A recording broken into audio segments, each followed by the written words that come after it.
Supreme કોર્ટના સ્પષ્ટ આદેશ બાદ ભરૂચ નગરપાલિકાએ રખડતા શ્વાન સામે કાર્યવાહી શરૂ કરી છે। શહેરમાં રખડતા શ્વાનને પકડી તેમને રસીકરણ અને ખસીકરણ કરી ફરીથી છોડવાની કામગીરી તેમજ ગતિ એ ચાલી રહેલા છે। છેલ્લા 15 દિવસમાં નગરપાલિકાએ 150થી વધુ શ્વાનને રેસ્ક્યુ કર્યા છે, જેમાંથી 80થી વધુ શ્વાનોનું રસીકરણ અને ખસીકરણ પૂર્ણ કરી તેને સુરક્ષિત રીતે છોડવામાં આવ્યા છે। રખડતા શ્વાનનો વાહન ચાલકો પાછળ દોડતા અને લોકો પર હુમલા કરી કરડી લેતા હોવાથી સતત ફરિયાદો સામે આવી રહી હતી, જેના પગલે આ કાર્યવાહી હાથ ધરવામાં આવી છે।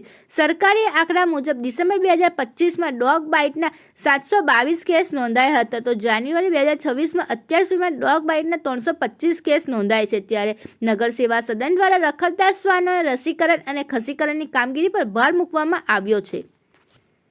એબીસી બર્થ કંટ્રોલ રૂલ્સ અંતર્ગત શહેરી વિસ્તારની અંદર શેરી કૂતરાઓ, શેરીમાં રખડતા કૂતરાઓની વસ્તીમાં વધારો ના થાય અને એમની સંખ્યા ઘટે, સાથે સાથે એમને હડકવા વિરોધી રસી પણ આપવાની થતી હોય છે। એ અનુસંધાને ભરૂચ નગરપાલિકા દ્વારા એનજીઓ સંસ્કાર એજ્યુકેશન ટ્રસ્ટને આ કામગીરી આપવામાં આવેલ છે। અત્યાર સુધી લગભગ 150 જેટલા શેરીના રખડતા કૂતરાઓનું ખસીકરણ કરવામાં આવેલ છે અને રસીકરણ પણ કરવામાં આવેલ છે।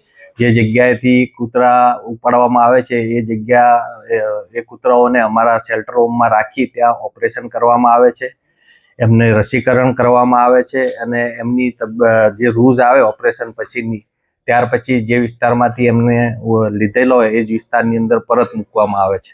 અત્યાર સુધી લગભગ 150 જેટલા કૂતરાઓ ઉપર આ કામગીરી કરવામાં આવેલ છે અને વોર્ડ વાઇઝ આ કામગીરી ચાલી રહી છે અત્યારે।